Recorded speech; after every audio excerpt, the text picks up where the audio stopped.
ഈശോയിൽ ഏറ്റവും സ്നേഹം നിറഞ്ഞവരെ, ദൈവകൃപയുടെ 365 ദിവസങ്ങൾ എന്ന സമ്പൂർണ്ണ പരിശുദ്ധ ബൈബിൾ വായനാ ശുശ്രൂഷയിലേക്ക് ഏറ്റവും സ്നേഹപൂർവ്വം സ്വാഗതം ചെയ്യുന്നു. ഇന്ന് 62-ാം ദിവസം. ന്യായാധിപന്മാരുടെ പുസ്തകം 7 മുതൽ 9 വരെയുള്ള അധ്യായങ്ങളാണ് നമ്മൾ വായിച്ച് ധ്യാനിക്കുന്നത്. ന്യായാധിപനായ ഗിദെയോന്റെ നേതൃത്വത്തിൽ മിദ്യാൻകാരെ തോൽപ്പിക്കുന്ന ഭാഗവും എല്ലാം നമ്മളിതിൽ വായിക്കുന്നു. പരിശുദ്ധാത്മാവിന്റെ നിറവിൽ നമുക്ക് ഈ ജീവന്റെ വചനം വായിച്ച് ധ്യാനിക്കാം. ഇത് നമ്മളെല്ലാവരെയും സമൃദ്ധമായി അനുഗ്രഹിക്കട്ടെ. ന്യായാധിപന്മാരുടെ പുസ്തകം 7-ാം അധ്യായം. മിദ്യാൻകാരെ തോൽപ്പിക്കുന്നു. ജെറുബ്ബാലും ഗിദെയോനും സംഘവും അതിരാവിലെ എഴുന്നേറ്റ് ഹാരോദ് നീരുറവയ്ക്ക് സമീപം പാളയമടിച്ചു. മിദ്യാന്റെ താവളം വടക്ക് മോറിയ കുന്നിന്റെ താഴ്വരയിലായിരുന്നു. കർത്താവ് ഗിദെയോനോട് പറഞ്ഞു, നിങ്ങളുടെ സംഖ്യ അധികമായതിനാൽ മിദ്യാൻകാരെ ഞാൻ നിങ്ങളുടെ കയ്യിൽ ഏൽപ്പിക്കുന്നില്ല. സ്വന്തം കൈകൊണ്ട് തന്നെ രക്ഷ പ്രാപിച്ചു എന്ന് ഇസ്രായേൽ എന്റെ നേരെ നോക്കി വീമ്പടിച്ചേക്കും. അതുകൊണ്ട് ഭയന്ന് വിറയ്ക്കുന്നവർ വീടുകളിലേക്ക് തിരിച്ചു പൊയ്ക്കൊള്ളുക എന്ന് ജനത്തോട് പറയണം. ഗിദെയോൻ അവരെ പരിശോധിച്ചു. 20,000 പേർ തിരിച്ചുപോയി, 10,000 പേർ ശേഷിച്ചു. കർത്താവ് വീണ്ടും ഗിദെയോനോട് പറഞ്ഞു, ജനങ്ങൾ ഇപ്പോഴും അധികമാണ്. അവരെ ജലാശയത്തിലേക്ക് കൊണ്ടുവരിക. അവിടെ വെച്ച് ഞാൻ അവരെ നിനക്ക് വേണ്ടി പരിശോധിക്കാം. ഇവൻ നിന്നോടുകൂടെ പോരട്ടെ എന്ന് ഞാൻ ആരെപ്പറ്റി പറയുന്നുവോ അവൻ നിന്നോടുകൂടെ വരട്ടെ. ഇവൻ നിന്നോടുകൂടെ പോരേണ്ട എന്ന് ഞാൻ ആരെക്കുറിച്ച് പറയുന്നുവോ അവൻ പോരേണ്ട. ഗിദെയോൻ ജനത്തെ ജലത്തിന് സമീപം കൊണ്ടുവന്നു. കർത്താവ് പറഞ്ഞു, നായയെപ്പോലെ വെള്ളം നക്കി കുടിക്കുന്നവരെ നീ മാറ്റി നിർത്തണം. മുട്ടുകുത്തി കുടിക്കുന്നവരെ വേറെയും നിർത്തുക. കയ്യിൽ കോരി വായോടടിപ്പിച്ച് നക്കി കുടിച്ചവർ 300 പേരായിരുന്നു. മറ്റുള്ളവർ വെള്ളം കുടിക്കാൻ മുട്ടുകുത്തി. കർത്താവ് ഗിദെയോനോട് പറഞ്ഞു, വെള്ളം നക്കി കുടിച്ച 300 പേരെ കൊണ്ട് ഞാൻ നിങ്ങളെ വീണ്ടെടുക്കും. മിദ്യാൻകാരെ നിന്റെ കയ്യിൽ ഏൽപ്പിക്കും. മറ്റുള്ളവർ താന്താങ്ങളുടെ ഭവനങ്ങളിലേക്ക് പോകട്ടെ. അവർ ജനത്തിൽ നിന്ന് കാഹളങ്ങളും ഭരണികളും ശേഖരിച്ചു. 300 പേരെ നിർത്തിയിട്ട് ബാക്കി ഇസ്രായേലിയരെ സ്വന്തം കൂടാരങ്ങളിലേക്ക് തിരിച്ചയച്ചു. അവർക്ക് താഴെ താഴ്വരയിലായിരുന്നു മിദ്യാൻകാരുടെ താവളം. ആ രാത്രിയിൽ കർത്താവ് അവനോട് പറഞ്ഞു, എഴുന്നേറ്റ് താവളത്തിനരികിലേക്ക് ചെല്ലുക. ഞാനത് നിനക്ക് വിട്ടു തന്നിരിക്കുന്നു. എന്നാൽ താഴേക്ക് ഇറങ്ങിച്ചെല്ലാൻ നിനക്ക് ഭയമാണെങ്കിൽ ഭൃത്യൻ പൂരായെ കൂടി കൊണ്ടുപോവുക. അവൻ പറയുന്നത് നീ കേൾക്കുക. അപ്പോൾ താവളത്തിനെതിരെ നീങ്ങാൻ നിനക്ക് കരുത്ത് ലഭിക്കും. ഭൃത്യനായ പൂരായോടുകൂടെ ആയുധധാരികളായ ശത്രുഭടന്മാരുടെ പുറം താവളത്തിലേക്ക് അവർ ഇറങ്ങിച്ചെന്നു. മിദ്യാൻകാർ, അമലേക്യർ, പൗരസ്ത്യർ ഇവരുടെ കൂട്ടം താഴ്വരയിൽ വെട്ടുക്കിളികൾ പോലെ അസംഖ്യമായിരുന്നു. അവരുടെ ഒട്ടകങ്ങൾ കടൽപ്പുറത്തെ മണൽ പോലെ സംഖ്യാതീതമായിരുന്നു. ഗിദെയോൻ ചെല്ലുമ്പോൾ ഒരാൾ സ്നേഹിതനോട് ഒരു സ്വപ്നം വിവരിക്കുകയായിരുന്നു. അവൻ പറഞ്ഞു, ഞാൻ ഒരു സ്വപ്നം കണ്ടു. മിദ്യാൻകാരുടെ താവളത്തിലേക്ക് ഒരു ബാർലിയപ്പം ഉരുണ്ടുരുണ്ടു വന്ന് കൂടാരത്തിന്മേൽ തട്ടി. കൂടാരം മേൽകീഴായി മറിഞ്ഞ് നിലം പരിചായി. അവന്റെ സ്നേഹിതൻ പറഞ്ഞു, ഇത് ഇസ്രായേലിനായ യോവാഷിന്റെ പുത്രൻ ഗിദെയോന്റെ വാളല്ലാതെ മറ്റൊന്നുമല്ല. അവന്റെ കൈകളിൽ ദൈവം മിദ്യാൻകാരെയും സൈന്യത്തെയും ഏൽപ്പിച്ചിരിക്കുന്നു. സ്വപ്നവും അതിന്റെ വ്യാഖ്യാനവും കേട്ടപ്പോൾ ഗിദെയോൻ ദൈവത്തെ വണങ്ങി. അവൻ ഇസ്രായേലിന്റെ താവളത്തിലേക്ക് തിരിച്ചു ചെന്ന് പറഞ്ഞു, എഴുന്നേൽക്കുവിൻ. കർത്താവ് മിദ്യാൻ സൈന്യത്തെ നിങ്ങളുടെ കരങ്ങളിൽ ഏൽപ്പിച്ചിരിക്കുന്നു. അവൻ ആ 300 പേരെ 3 ഗണമായി തിരിച്ചു. അവരുടെ കൈകളിൽ കാഹളങ്ങളും ഒഴിഞ്ഞ ഭരണികളിൽ പന്തങ്ങളും കൊടുത്തുകൊണ്ട് പറഞ്ഞു, എന്നെ നോക്കുവിൻ. ഞാൻ ചെയ്യുന്നത് പോലെ ചെയ്യുവിൻ. പാളയത്തിന്റെ അതിർത്തിയിൽ ചെല്ലുമ്പോൾ ഞാൻ ചെയ്യുന്നത് പോലെ നിങ്ങളും ചെയ്യണം. ഞാനും എന്റെ കൂടെയുള്ളവരും കാഹളം മുഴക്കുമ്പോൾ പാളയത്തിന്റെ എല്ലാ ഭാഗങ്ങളിലും കാഹളം മുഴക്കി കർത്താവിനും ഗിദെയോനും വേണ്ടിയെന്ന് ഉദ്ഘോഷിക്കണം. മധ്യാമം ആരംഭത്തിൽ ഭടന്മാർ കാവൽ മാറുമ്പോൾ ഗിദെയോനും കൂടെയുള്ള 100 പേരും പാളയത്തിന്റെ അതിർത്തിയിലെത്തി. അവർ കാഹളം മുഴക്കി. കയ്യിലുണ്ടായിരുന്ന ഭരണികൾ ഉടച്ചു. 3 ഗണങ്ങളും കാഹളം മുഴക്കി ഭരണികൾ ഉടച്ചു. ഇടത്ത് കൈയിൽ പന്തവും വലത്ത് കൈയിൽ കാഹളവും പിടിച്ചു. കർത്താവിനും ഗിദെയോനും വേണ്ടി ഒരു വാൾ എന്ന് അവർ ആർത്തു വിളിച്ചു. താവളത്തിനു ചുറ്റും ഓരോരുത്തരും താന്താങ്ങളുടെ സ്ഥാനങ്ങളിൽ നിന്നു. ശത്രുസേന ഓടിപ്പോയി. അവർ നിലവിളിച്ചുകൊണ്ട് ഓടി രക്ഷപ്പെട്ടു. ആ 300 കാഹളങ്ങൾ മുഴങ്ങിയപ്പോൾ തന്റെ കൂട്ടുകാരനെയും സഹയോദ്ധാക്കളെയും വാൾ കൊണ്ട് വെട്ടാൻ കർത്താവ് പാളയത്തിലെ ഭടന്മാരെ പ്രേരിപ്പിച്ചു. പട്ടാളം സെരേറ ലക്ഷ്യമാക്കി ബത്സിത്ത വരെയും തബാത്തിൽ കൂടി അബൽ മെഹോലയുടെ അതിരുവരെയും ഓടി. നഫ്താലി, ആഷേർ, മനാസെ ഗോത്രങ്ങളിൽ നിന്ന് വിളിച്ചുകൂട്ടിയ ഇസ്രായേൽക്കാർ മിദിയാൻകാരെ പിന്തുടർന്നു. ഗിദെയോൻ എഫ്രായിം മലനാടിന്റെ എല്ലാ ഭാഗങ്ങളിലും ദൂതന്മാരെ അയച്ചു പറഞ്ഞു, മിദിയാൻകാർക്കെതിരെ ഇറങ്ങി വരുവിൻ. ബദ്ബാറയും ജോർദാനും വരെയുള്ള ജലാശയങ്ങൾ പിടിച്ചടക്കുവിൻ.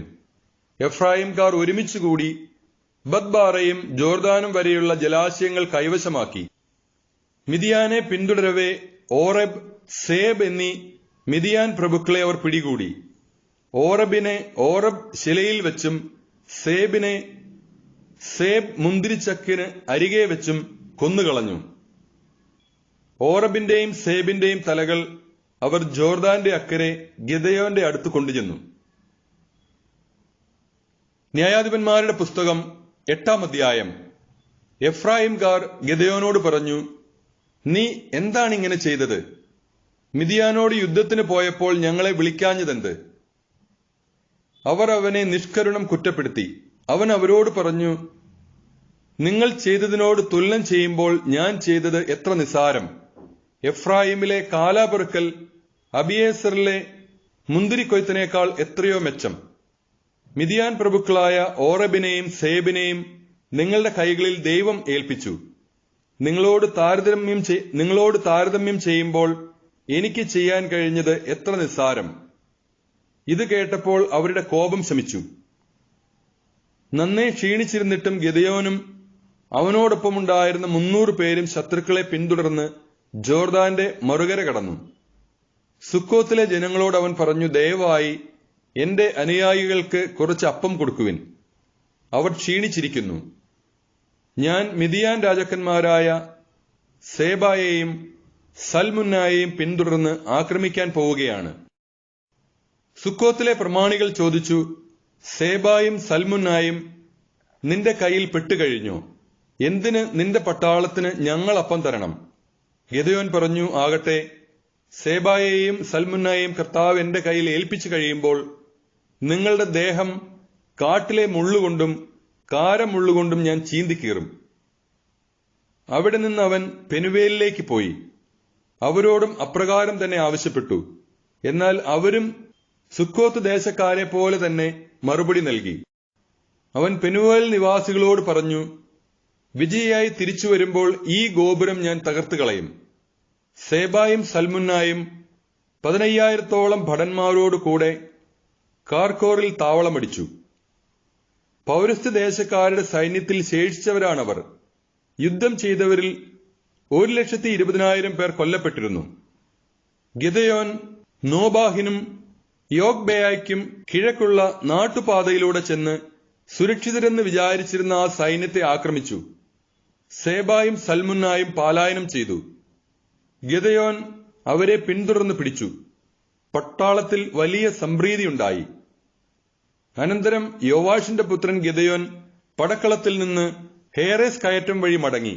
വഴിയിൽ അവൻ സുക്കോത്തുകാരനായ ഒരു ചെറുപ്പക്കാരനെ പിടിച്ചു നിർത്തി ചോദ്യം ചെയ്തു. അവൻ പ്രമാണികളും ശ്രേഷ്ഠന്മാരുമായ 77 ആളുകളുടെ പേര് എഴുതി കൊടുത്തു. ഗിദെയോൻ സുക്കോത്തിൽ ചെന്ന് അവിടുത്തെ ജനങ്ങളോട് പറഞ്ഞു, ഇതാ സേബായും സൽമുന്നായും. ക്ഷീണിച്ച ഭടന്മാർക്ക് ഭക്ഷണം കൊടുക്കാൻ സേബായും സൽമുന്നായും നിന്റെ കൈകളിൽ പെട്ടുകഴിഞ്ഞോ എന്ന് പറഞ്ഞ് നിങ്ങൾ അധിക്ഷേപിച്ചില്ലേ? അവൻ പട്ടണത്തിലെ ശ്രേഷ്ഠന്മാരെ പിടികൂടി കാട്ടിലെ മുള്ളും കാരമുള്ളും കൊണ്ട് അവരെ പാഠം പഠിപ്പിച്ചു. അവൻ പെനുവേൽ ഗോപുരം തകർത്ത് നഗരവാസികളെ കൊന്നൊടുക്കി. ഗിദെയോൻ സേബായോടും സൽമുന്നായോടും ചോദിച്ചു, താബോറിൽ നിങ്ങൾ നിഗ്രഹിച്ചവർ എവിടെ? അവർ മറുപടി പറഞ്ഞു, നിന്നെപ്പോലെ തന്നെയായിരുന്നു അവർ ഓരോരുത്തരും. അവർ രാജകുമാരന്മാർക്ക് സദൃശരായിരുന്നു. അവൻ പറഞ്ഞു, അവർ എന്റെ സഹോദരന്മാരായിരുന്നു, എന്റെ അമ്മയുടെ പുത്രന്മാർ. കർത്താവിനെ സാക്ഷിയാക്കി ഞാൻ പറയുന്നു, നിങ്ങൾ അവരുടെ ജീവൻ രക്ഷിച്ചിരുന്നെങ്കിൽ ഞാൻ നിങ്ങളെ കൊല്ലുകയില്ലായിരുന്നു. തന്റെ ആദ്യജാതനായ യഥറിനോട് ഗിദെയോൻ പറഞ്ഞു, എഴുന്നേറ്റ് അവരെ കൊല്ലുക. എന്നാൽ ആ യുവാവ് വാൾ ഊരിയില്ല. നന്നേ ചെറുപ്പമായിരുന്നതിനാൽ അവൻ ഭയപ്പെട്ടു. അപ്പോൾ സേബായും സൽമുന്നായും പറഞ്ഞു, നീ തന്നെ ഞങ്ങളെ കൊല്ലുക. ഒരുവൻ എങ്ങനെയോ അതുപോലെയാണ് അവന്റെ ബലവും. ഗിദെയോൻ അവരെ വധിച്ചു. അവരുടെ ഒട്ടകങ്ങളുടെ കഴുത്തിലെ ആഭരണങ്ങൾ അവൻ എടുത്തു. ഇസ്രായേൽ ജനം ഗിദെയോനോട് പറഞ്ഞു, നീയും നിന്റെ പുത്രനും പൗത്രനും ഞങ്ങളെ ഭരിക്കുക.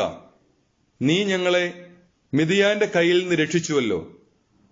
ഗിദെയോൻ പറഞ്ഞു, ഞാൻ നിങ്ങളെ ഭരിക്കുകയില്ല, എന്റെ മകനും ഭരിക്കയില്ല, പിന്നെയോ കർത്താവ് നിങ്ങളെ ഭരിക്കും.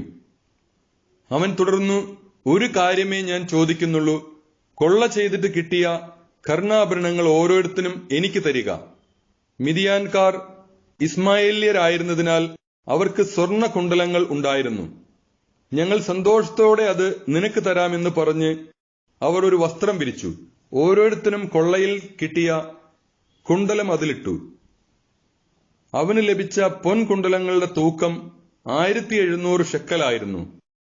മിദിയാൻ രാജാക്കന്മാർ അണിഞ്ഞിരുന്ന ഖണ്ഡാഭരണം, പതക്കം, ചെങ്കുപ്പായം, ഒട്ടകങ്ങളുടെ കഴുത്തുപട്ട എന്നിവയ്ക്ക് പുറമെയാണിത്. ഗിദെയോൻ അവ കൊണ്ടൊരു ഏഫോദ് നിർമ്മിച്ച് തന്റെ പട്ടണമായ ഓഫ്രായിൽ സ്ഥാപിച്ചു. ഇസ്രായേൽക്കാർ അതിനെ ആരാധിച്ചു, കർത്താവിനോട് അവിശ്വസ്തത കാണിച്ചു. ഇത് ഗിദെയോനും കുടുംബത്തിനും കെണിയായി തീർന്നു. മിദിയാൻ ഇസ്രായേലിന് കീഴടങ്ങി. വീണ്ടും തലയുയർത്താൻ അവർക്ക് കഴിഞ്ഞില്ല. ഗിദെയോന്റെ കാലത്ത് 40 വർഷം ദേശത്ത് ശാന്തിയുണ്ടായി. ഗിദെയോന്റെ മരണം. യോവാഷിന്റെ മകൻ ജെറുബ്ബാൽ മടങ്ങിവന്ന് സ്വന്തം വീട്ടിൽ താമസമാക്കി. ഗിദെയോന് അനേകം ഭാര്യമാരുണ്ടായിരുന്നു. അവരിൽ 70 പുത്രന്മാർ ജനിച്ചു. അവന് ഷെക്കെമിലെ ഉപനാരിയിൽ ഒരു പുത്രനുണ്ടായി. അബിമെലെക്ക് എന്ന് അവന് പേരിട്ടു. യോവാഷിന്റെ പുത്രൻ ഗിദെയോൻ വൃദ്ധനായി മരിച്ചു. അവനെ അബിയേസർ വംശജരുടെ ഓഫ്രായിൽ പിതാവായ യോവാഷിന്റെ കല്ലറയിൽ സംസ്കരിച്ചു. ഗിദെയോൻ മരിച്ചയുടനെ ഇസ്രായേൽ കർത്താവിനോട് അവിശ്വസ്തത കാട്ടി. ബാൽ ദേവന്മാരെ ആരാധിച്ചു. ബാൽ ബെറീത്തിനെ തങ്ങളുടെ ദൈവമാക്കി. ചുറ്റുമുള്ള എല്ലാ ശത്രുക്കളുടെയും കരങ്ങളിൽ നിന്ന് തങ്ങളെ വിടുവിച്ച ദൈവമായ കർത്താവിനെ ഇസ്രായേൽ സ്മരിച്ചില്ല. ജെറുബ്ബാൽ ഗിദെയോൻ ചെയ്ത നന്മ ഇസ്രായേൽ മറന്നു. അവന്റെ കുടുംബത്തോട് ഒട്ടും കരുണ കാണിച്ചില്ല. ന്യായാധിപന്മാരുടെ പുസ്തകം 9-ാം അധ്യായം. അബിമെലേക്ക്. ജെറുബ്ബാലിന്റെ പുത്രനായ അബിമെലേക്ക് ഷെക്കെമിൽ ചെന്ന് തന്റെ അമ്മയുടെ ബന്ധുക്കളോടും വംശക്കാരോടും പറഞ്ഞു, നിങ്ങൾ ഷെക്കെം പൗരന്മാരോട് രഹസ്യമായി ചോദിക്കുവിൻ. ജെറുബ്ബാലിന്റെ 70 പുത്രന്മാരും കൂടി നിങ്ങളെ ഭരിക്കുന്നതോ ഒരാൾ മാത്രം നിങ്ങളെ ഭരിക്കുന്നതോ ഏതാണ് നിങ്ങൾക്ക് നല്ലത്? ഞാൻ നിങ്ങളുടെ അസ്ഥിയും മാംസവുമാണെന്നും ഓർത്തുകൊള്ളുവിൻ. അവന്റെ അമ്മയുടെ ബന്ധുക്കൾ അബിമെലേക്കിനു വേണ്ടി ഇക്കാര്യം ഷെക്കേം നിവാസികളോട് രഹസ്യമായി പറഞ്ഞു. അവരുടെ ഹൃദയം അബിമെലേക്കിലേക്ക് ചാഞ്ഞു. അവൻ നമ്മുടെ സഹോദരനാണല്ലോ എന്ന് അവർ പറഞ്ഞു. ബാൽബറീത്തിന്റെ ക്ഷേത്രത്തിൽ നിന്ന് 70 വെള്ളി നാണയം എടുത്ത് അവർ അബിമെലേക്കിന് കൊടുത്തു. അവൻ കുറെ ചട്ടമ്പികളെ തന്റെ അനുയായികളാക്കി. അവൻ ഓഫ്രായിൽ തന്റെ പിതൃഭവനത്തിലേക്ക് പോയി. സ്വന്തം സഹോദരന്മാരും ജെറുബ്ബാലിന്റെ മക്കളുമായ 70 പേരെയും ഒരേ കല്ലിൽ വെച്ച് കൊന്നു. എന്നാൽ ജെറുബ്ബാലിന്റെ ഇളയ പുത്രൻ യോഥാം ഒളിച്ചിരുന്നതുകൊണ്ട് രക്ഷപ്പെട്ടു. ഷെക്കെമിലെയും ബെത്മില്ലോയിലെയും എല്ലാ പൗരന്മാരും ഒന്നിച്ചുകൂടി ഷെക്കേമിലെ സ്തംഭത്തോട് ചേർന്നുള്ള ഓക്കുമരത്തിന്റെ സമീപം വെച്ച് അബീമെലേക്കിനെ രാജാവായി വാഴിച്ചു. യോഥാം ഇതറിഞ്ഞ് ഗിരിസിം മലയുടെ മുകളിൽ കയറി നിന്ന് ഉച്ചത്തിൽ വിളിച്ചു പറഞ്ഞു, ഷെക്കേം നിവാസികളെ, ദൈവം നിങ്ങളുടെ പ്രാർത്ഥന കേൾക്കേണ്ടതിന് ഞാൻ പറയുന്നത് ശ്രദ്ധിക്കുവിൻ. ഒരിക്കൽ വൃക്ഷങ്ങൾ തങ്ങൾക്കൊരു രാജാവിനെ അഭിഷേകം ചെയ്യാൻ തീരുമാനിച്ചു. തങ്ങളുടെ മേൽ വാഴുകയെന്ന് അവർ ഒലിവ് മരത്തോട് പറഞ്ഞു.